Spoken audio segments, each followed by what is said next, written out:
digital recording studio थोड़ी पकड़ुआ तेला जी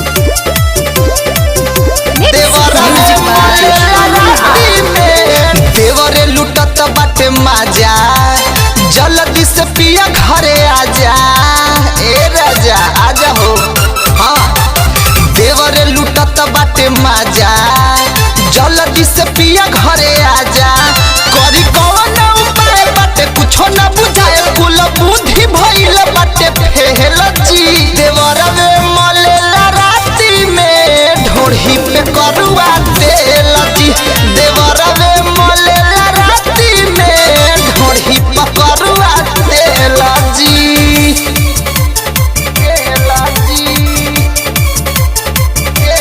मिक्स बाय रुपेश रफ्तार ढोढ़ी पे करुआ तेल जी देवरवे मलेला राती में सड़िए से हाथ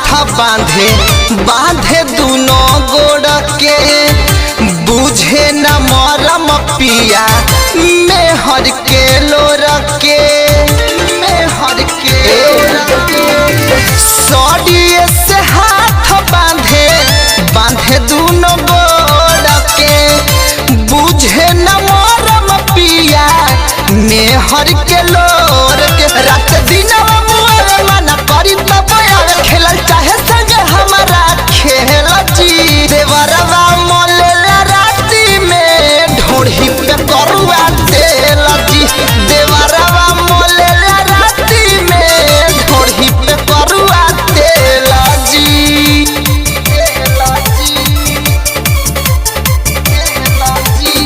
सरगम डिजिटल रिकॉर्डिंग स्टूडियो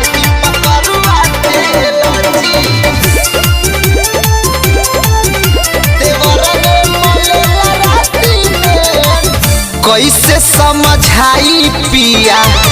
राइटर रूपे सजी निपुणयन देवरा मांग सब विशे सजी कैसे समझाई पिया